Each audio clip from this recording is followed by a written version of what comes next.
It's March 2nd. So welcome to YesToHowWhat.com. This is an important video, and I'm going to discuss what I call breach, drift, and entrenchment, the expansion of the federal income tax. Let's stop pretending that this was a simple evolution of policy. Rather, it was a pattern repeated throughout history, not authorization. Breach, drift, and entrenchment. Let's look at phase one, the breach from 1862 to 1864, the emergency power expansion, as it were.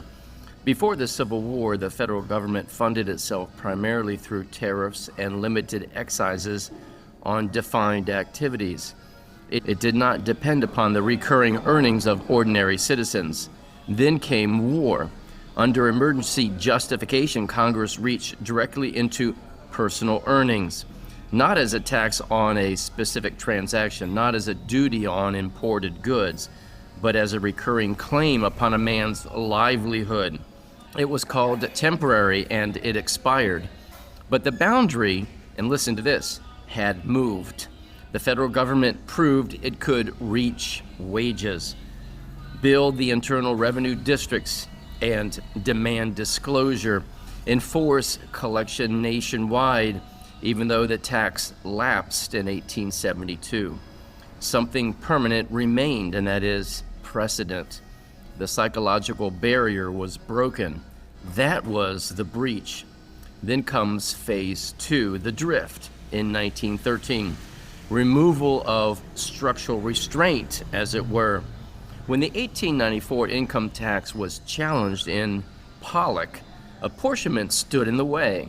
The Constitution required direct taxes to be apportioned among the states. That was a structural safeguard.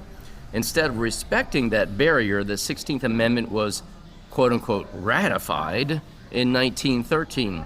It removed apportionment for taxes on incomes. In Liberty Dialogue's terms, this is drift, because the amendment did not define income, it did not confine jurisdiction, it did not limit application to federal privilege. It removed a constitutional constraint and left the term open to expansion. From that point forward, classification, not limitation, controlled the outcome. Drift occurs when definitions expand beyond the original understanding while the structure appears unchanged.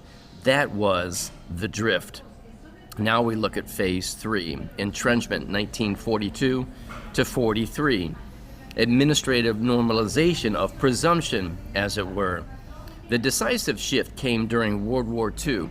Two changes transformed everything. The income tax base expanded to ordinary wage earners. Withholding at the source was implemented. Withholding altered the psychological and structural posture. Before withholding, the citizen actively paid.